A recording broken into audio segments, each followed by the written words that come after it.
सद्गुरु श्री ब्रह्मचैतन्य महाराज गोंदवलेकर यांचं प्रवचन 1 सप्टेंबर। आपले ज्ञान हे देहबुद्धीचे। प्रापंचिक लोक म्हणतात की विषयाचा अनुभव तात्काळ येतो, पण भगवंताचा अनुभव हा अनुमानाचा आणि श्रद्धेचा आहे। हे त्यांचे म्हणणे मला पटते। प्रापंचिक लोक प्रपंच सोडित नाहीत याचे मला नवल वाटत नाही, पण ते सुख चिरकाल टिकणारे आहे अशी समजूत करून घेऊन त्यामध्ये रमतात याचे मला वाईट वाटते। मी असे म्हणतो की तुमच्या अनुभवाप्रमाणे जे खरे आहे तेवढेच तुम्ही खरे माना, पण ते तुम्ही करीत नाही। भगवंताचा आनंद मिळाला नाही तर हरकत नाही, पण कायम टिकणारे सुख विषयामध्ये नाही एवढी जरी खात्री झाली तरी पुष्कळ काम होईल। त्यामधूनच भगवंताचा आनंद उत्पन्न होईल। भगवंताचा आनंद बाहेरून आणायचा नसून तो आपल्यामध्येच उत्पन्न होणार आहे।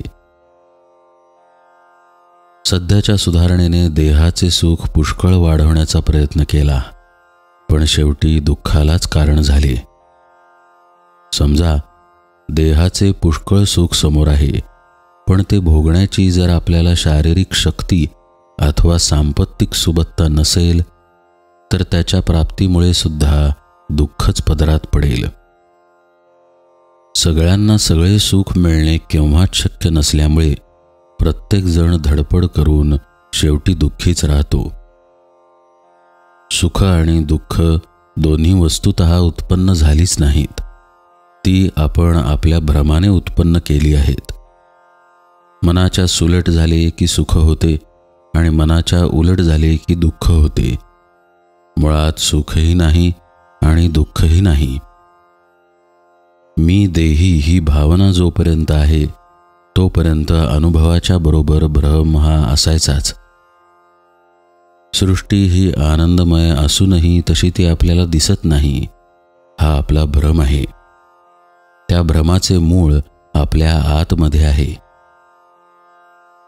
भगवंत तिथे माया, काया तिथे छाया हे जसे खरे, त्याप्रमाणे अनुभव तिथे भ्रम असायचाच हा नियम आहे। 5 जण मिळून प्रपंच बनतो, त्यामध्ये प्रत्येक जण स्वार्थी असतो, मग सर्व सुख एकट्यालाच मिळणे कसे शक्य आहे?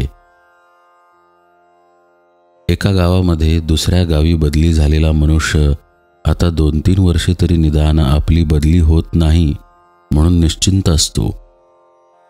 या प्रपंचामध्ये आपली आयुष्याची तितकी सुद्धा निश्चिंती नाही। याकरिता आपण आयुष्याचा एक क्षण सुद्धा फुकट न घालवता सत्कर्मात म्हणजेच भगवंताच्या अनुसंधानात व्यतीत करावा। आपला शत्रू भेटून त्याच्याशी भांडण झाल्यामुळे गाडी चुकली काय, किंवा कोणी मित्र भेटून त्याच्याशी प्रेमाने बोलण्यात गाडी चुकली काय, दोन्ही सारखेच। त्याप्रमाणे प्रपंचामध्ये आघात झाल्यामुळे भगवंताला विसरले काय, आणि प्रपंच अत्यंत अनुकूल असून त्यामध्ये गुंतून राहिल्यामुळे भगवंताला विसरले काय, दोन्ही सारखेच, नुकसान एकच। भगवंता वाचून जगात दुसरे सत्य नाही असे मनापासून वाटल्यावर जो काही प्रपंच घडतो तो परमार्थ समजायचा।